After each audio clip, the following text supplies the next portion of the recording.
Good evening. How's everybody doing? I went Hawaiian. It's Friday night.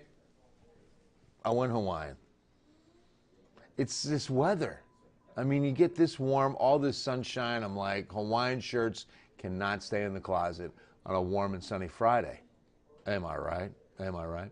All right, so one of the things I want to start with first is air quality. This was a concern today, Ozone Action Day. So you remember the old school was Ozone Action Day. Then the Alamo Area Council of Governments decided, let's call it specifically what it is. It's Air Quality Health Alert Day. And that only lasted a few years, and they went back to Ozone Action Day. Either way, here's what happens on a day like today. We watch for the air quality colors, right? Green is good, yellow is moderate, orange is unhealthy for sensitive groups. Sensitive groups are going to be asthma sufferers, COPD, any respiratory issue really, will be subjected to labored breathing if there's too much bad ozone in the air. Then red is unhealthy for everybody, very unhealthy to hazardous. I've never seen purple or maroon. The red I've only seen in Houston. The orange I've seen several times here, of course, and you have too. Well, that's usually what happens, and what we're looking for is bad ozone, which is surface level ozone, to be created and cooked up in daytime heating. See, when you have clear skies and plenty of sunshine and you have light winds, emissions will get cooked up in that afternoon heat and produce a lot of bad ozone. I'm talking about emissions from vehicles, factories, even fumes off the gas while you're pumping it at the pump, which I know costs a fortune, right? Well, here's the thing. If you can do those things outside of daytime heat, like now, it's better. If you're doing it in daytime heat and cooking up that bad ozone, we get real poor air quality. But as I just showed you, the air quality looking good. I mean, we haven't seen it drop below good. We haven't even seen moderate today. Austin and Houston been moderate all day long. So that's been the worst. Only moderate, Austin and Houston. Hey, Leticia, good to see you. What is happening? Hola, my friend Ole. The dreaded wind just never ends, right, Jeremy? This has been a windy season, we'll call it, because it's been several months. We go back to fall, and there were several wind events. Been something else. Good evening, Vivi. How are you? Glad you're here. Garage sale time tomorrow and Sunday. Kathy's having a garage sale. It's going to be perfect. Perfect garage sale weather. Hydrate up because it's going to be warm, too. Alicia, we had the 2022 NEISD Special Olympics today. It was so much fun. Oh, that's awesome. Oh, I bet that was a blast. Yeah, I know that it definitely was oak, ash, hackberry. Molds are there too. Molds are there every day. But ash, hackberry, and oak were not heavy, not even moderate. They were light, but they're all in the air. So that's what you're feeling. Thanks, Kathy. Timothy, good evening. And know you were watching. Oh, I know, St. Peter's. So, I'm from New Jersey, right? So the heart of Jersey City, St. Peter's, this tiny little school, first time a 15 seed has ever been to the Elite Eight. That is so cool. That is so cool. Thank you, Ruby. I hope you do too. No, wash it, Vivi. Wash it up. Rain chances are not coming until Tuesday night until Wednesday. Pardon me. Tuesday night until Wednesday morning. Tuesday night until Wednesday morning. So apparently you can see the smoke on the Calaveras Lake camera. We're going to take a look at that camera view real quick and see. No, we're not going to be able to see it now. I was hoping maybe enough lights, but not enough lights. Let's just see all 4 camera shots, and you're not going to see much of anything now. But yeah, that fire up at Medina Lake, about 400 acres, and it's still burning right now. They're evacuating some area homes. Started from apparently a car fire. That's what they're saying. All right, so temperatures. Let's talk about these. Another chilly morning. I think at 7:30, we're going to be around 51 in the city, 40s in the hill country. So a good chill in the air, 49 Pleasanton, 50 at New Braunfels. But then watch what happens tomorrow afternoon. Hello, hello, 90s, and then some. 96 Cotulla, 96 tomorrow, 93 Pleasanton, Del Rio, New Braunfels 89, 88 Kerrville, 91's down Highway 90. I'm telling you, it is going to be a hot Saturday afternoon. So please make sure you're hydrating. Because of the heat, because of the winds that are expected to pick up, here's the fire danger forecast for tomorrow from the Texas A&M Forest Service. Very high to extreme risk of fire danger. San Antonio, up I-35 and west, but especially west where you expect it because it's drier. And the winds will be coming out of the west-southwest tomorrow afternoon, gusting near 25, 30 miles per hour at times. So we've got what's called a fire weather watch. All the counties there, shaded in brown, are under a fire weather watch for tomorrow. Starting at 10 a.m., it'll go to 8 p.m. with those south winds gusting between 20 and 30 miles per hour. Because conditions are the way they are, remember, a fire weather watch, and then also what you're seeing here with fire danger forecast is that we've got conditions that will sustain a wildfire. We've got conditions that will help grow wildfires rapidly. Both very dangerous conditions. I mean, look at what the wind speeds are expected to do. We're going south to southeast tonight, but south, a little bit of southwest, but most of the winds, again, between 20 and 30 miles per hour, even on Sunday, okay? Even on Sunday. But right now, the fire danger threat for Saturday, which will be a gorgeous day. Let me just show you. Hola, Ana, how are you? Chill in the morning, but then heat in the afternoon. We've got 90 waiting for us, plenty of sunshine, once again, just like today. Not a cloud in the sky on Saturday, but it will be a breezy day. All right, let's talk about rain chances. Let's talk about rain chances. Let's talk about rain chances. We need some rain so badly now. We're in a drought. Let's talk about rain. All right, let's see. Drought report would be good to show you. In a sense that almost 90% of the state is under drought right now. 90%. You can see that pocket northeast of San Antonio, east of Austin, northwest Houston. It's just that one sliver that has zero drought, normal rain. It has a little area of yellow surrounding it, and that's into the Houston area, which means drier than average. But let me just show you that there's a good piece of the Texas coast. When you go to Corpus Christi, Rockport, Port Lavaca, that is under moderate drought. In other words, the coast, the Gulf Coast is in drought. I mean, that, I don't know, I can't remember that last season, to be honest with you. You see the Texas coast in a drought. That's just exceptional to me. What is literally exceptional is down between Eagle Pass and Laredo, one pocket of exceptional drought. But what changed from last Thursday to yesterday, this is updated every Thursday, is the sliver, that belt, if you will, of extreme drought that is west of San Antonio and just a sliver across northwest Bexar County. And also just a smidge into southeast Bexar County from Atascosa County. That's growing north. But you can see just how much, and then also growing east, that extreme drought. It's been parked over Cotulla, Carrizo Springs. It's now going into exceptional drought for weeks.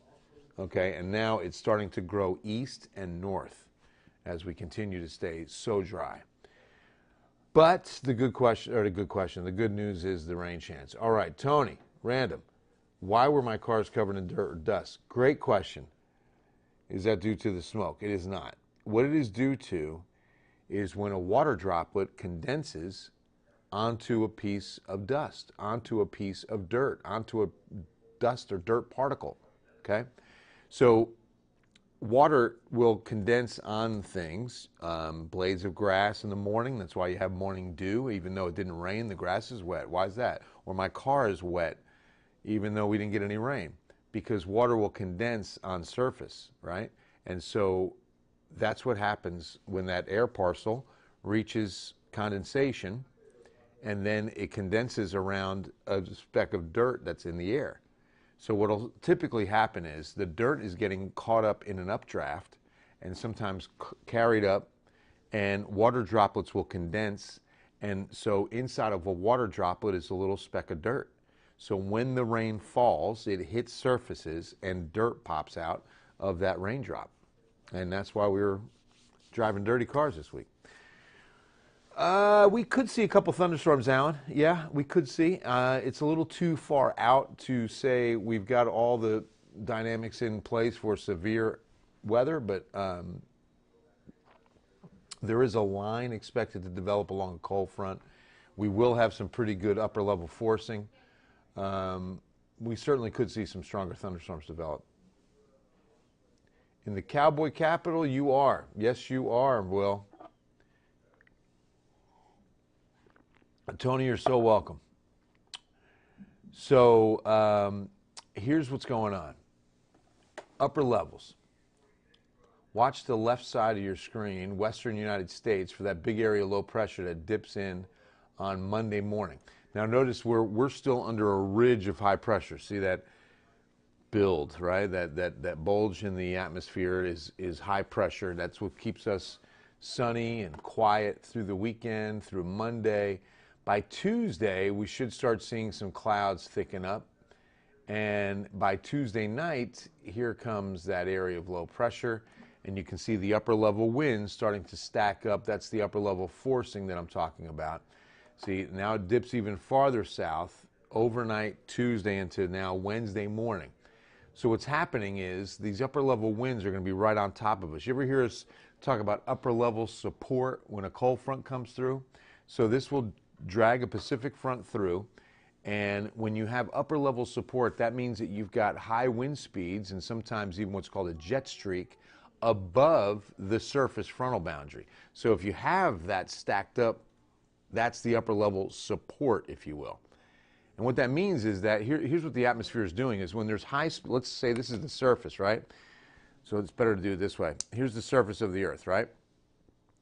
High wind speeds, let's say at, 15,000 feet, right? Right over top of the surface, right where that is, where that surface cold front is too, right? But as long as you're, even without the front, let's just focus on upper level winds. When those winds are moving out at a rapid rate, surface winds are going up to replace what is leaving. So you get lift in the atmosphere, you get buoyancy in the atmosphere, you increase instability. So when that stacks up with a surface frontal boundary, and now you've got those upper level winds, that jet streak right above that surface boundary, now you've got the upper level support that would initiate and prime the atmosphere for stronger thunderstorms because you've got more lift, you've got the wedge of the cold front as the focal point at the surface as to where those storms should initiate, and then it's showtime if you've got that kind of instability. So that's what happens here. You get that stacking. Those are isobars. Those are changes in air pressure. The lines are connecting the dots of equal air pressure. Whenever you have several of them stacked up like that, that's what we call a tight pressure gradient. And when that occurs, you've got good forcing in that bottom area, right? Air parcels will swing through there very fast, and they'll exit quickly and create a lot of instability. Okay, so it's right on top of us again overnight Tuesday into Wednesday morning. Oh, thanks, Ruby. I appreciate that. You're welcome. Hey, Will. Thanks, man. Hola, Melissa. How are you? Victoria's here. What's up, John? God bless you too, brother. Good to see you again. So good to see you, man. So yeah, here's what we think happens. Again, that swings through, cold front comes through, and then look how quickly by Wednesday night, in fact, by noon Wednesday, we should be clearing. That's the timing as of now. It's only Friday. A lot can change. But you see how the winds go back. It's a little bit of a northwest, but we can see that the pressure gradient has loosened a bit. We can see that the low is farther north, and we can see what's happening as zonal flow starting to settle in. So the rest of next week will be pretty dry. Speaking of rain, okay, 7-day rain forecast, ½ an inch up to 3/4 of an inch once you go by 35 maybe. But, boy, where we need rain the most, down I-35 in that pocket of extreme to exceptional drought, not a drop of rain in the next 7 days. And it's barely a drop where you see the green, where it starts in Atascosa County. I mean, barely a drop. Not yet, Tony. La Nina is expected. So we're in La Nina now. The forecast heading into hurricane season is indicating that we could be slipping into what's called neutrality, which is in between El Nino and La Nina. If that happens, that can sometimes be an active hurricane season. A neutrality year is conducive to more hurricanes. 2020 was a year of neutrality. 2020 was the most hurricanes on record in one season. So we could see a pretty active season if we slip into neutrality. Even La Nina. I mean, without El Nino is the one that usually quiets hurricane season. Yes, we are, Chris. Category Stage 1 water restrictions continue. No watering over the weekend. Address ending in 8 or 9 watering today. You can water now, as a matter of fact.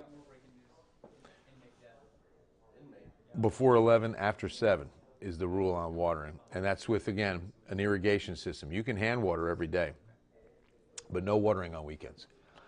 So yeah, not much rain in the forecast, even though it is in the forecast, even though we've got a system on the way, it's just not looking that wet. All right, we've got the weekend getaways. If you're looking to get away, want to get away? Windy, a lot of wind on the coast. That's not expected. It's going to be everywhere though. But look at all that sunshine. 89 Fredericksburg, 88 Austin. Everybody close to 90 tomorrow. Close to 90 in Fred again on Sunday too. But nice looking weekend in most directions. All right, 7-day forecast and Viva Fiesta. I got the papel picado going. Got to do it. That's our Ken's 5 medal too. I don't know if you've seen it, but we did the papel picado. So yeah, here we are. 7-day forecast. Hottest day is tomorrow. Breezy day, could hit 90. It'll be close. Breezy on Sunday, a couple degrees cooler. Breezy on Monday, a couple degrees cooler. So that's the trend. We'll start cooling just a few degrees each day, and we'll also start seeing clouds increase by Monday, but especially Tuesday. I think Tuesday will be mostly cloudy, 84, and then overnight Tuesday, probably going to be after midnight, that we see that rain develop and move in. It looks like it's going to be one line of showers and a few thunderstorms along the cold front pushing through by mid-morning Wednesday. And out of the way for day 1 of Fiesta. Viva! Viva! Here we go. Wee, wee, wee. That's what I like to do right there, that little grito. You like that? See? Pretty good. Just saying. So day 1, we got Fiesta Fiesta, which is the big metal exchange down at Hemisphere. They call it Pin Pandemonium. Here's what's really cool about it. You know it's for a great cause? It's for a great cause. Every one of those medals is sold by a nonprofit. Even the for-profit will sometimes sell and give those proceeds to charity. Like Methodist Hospitals giving part of the proceeds of their medal sales to Alzheimer's, to the Alzheimer's Association. So every one of those medals that is sold is for a cause. It's a party with a purpose, Fiesta. I mean, everybody is benefiting, okay? So come on down to Hemisphere on Thursday and buy some medals, exchange some medals. Show off the medals you've already collected. A lot of people will be wearing their vests and sashes with all their medals. It's a great time, and the weather should be perfect. It'll be drier, won't be as humid, won't be as hot as what we're going to have on Tuesday, Wednesday.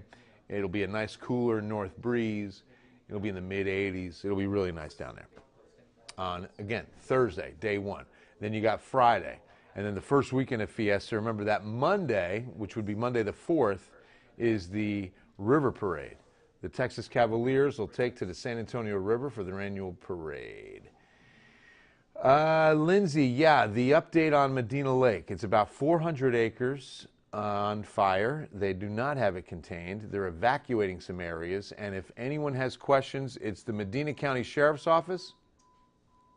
Office of Emergency Management. No, who did the public call? You want them to call emergency? No. Call the sheriff's office? Maybe. Yeah, With any questions on evacuations? Or the Office of Emergency Management Facebook page. Office of Emergency Management Facebook page, or call the Sheriff's Department in Medina or Bandera counties. They'll have some information for you on evacuations. They are evacuating some of the areas. There are some residents out there. This is south of Medina Lake, where apparently a car fire, is that what we understand, started this? A car fire that got out of control fast. Again, that's the problem, is that we've got conditions in place that will sustain and grow wildfires rapidly to where they'll get out of control really quick. You're welcome, John. God bless you. Have a great weekend. Will you be there Thursday? I will. That's the plan, Will. Yo, woke me up, Bill. I freak out. Hello. I was falling asleep. George, going to sleep. All right, well, sleep good, brother. Sleep with angels. All right, so yeah, Fiesta. There it is. Thursday. Party with a purpose, finally, right? Man. This coffee is good on a Friday night. Enjoying some dark roast. You know what time it is. As we pour the coffee, you know what time it is? I think you do. We're checking with Julie on what's coming up on Eyewitness News at 10. We're checking with Julie on what's coming up on Ken's 5 News after the games are over. Because it's not going to be 10. We do know that. That's why I came on a little bit later than usual tonight, because we've got a little more time than usual tonight. Yeah, it's 9. I'm never on this at 9:40. This is crazy. Friday night. Woo! So what's happening on Ken's 5 News at 10? Woo! All right, yeah.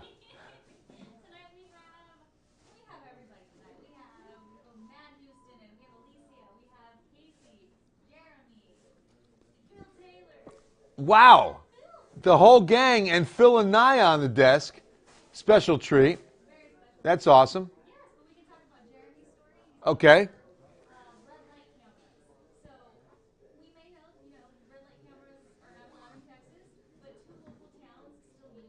Yeah, because the contract's not over.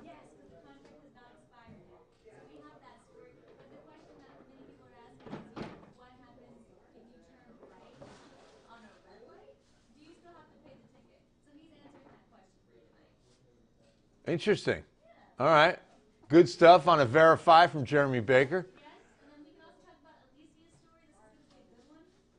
So, have you seen the lost engagement ring? No. No, okay. So, Bride lost her engagement ring. Oh, no. Yes, in San Antonio, and she's asking for your help to find it. She posted it on her Twitter page. It's been shared like 10,000 times. Oh, nice. Yes, yes. And so, Where was she? she was at St. Anthony. Yeah, she was at At the hotel? Okay. Be on the lookout. There's an engagement ring missing in the city. All right, an APB is out. So, I mean, watch tonight. Get a good look at that ring. Right. Beautiful. Heading into the weekend, yeah. Right there by the park, St. Anthony's, beautiful hotel. It was this weekend wedding, or? No, it's going to be in April. Okay. End of April, but Well, all right, everybody. Keep your eyes peeled. Thank you, Julie. Good story. I hope we can find the ring for that young lady. That is so, so sad. You want to find that? All right. So good stuff coming up at 10. Making sure we don't have any other questions. I think we're in good shape. Oh, Lindsay, okay. Grandma and Uncle live up near Medina Lake. Okay, well, God bless them. Hope they're safe. Again, they are evacuating some folks, so please stay in touch with them. Is there still a fire? Yes, south of Medina Lake, Cynthia. We were just saying it's not under control yet. Still burning. About 400 acres is affected by this, south of Medina Lake. And from what we understand, a car fire is what started this whole thing.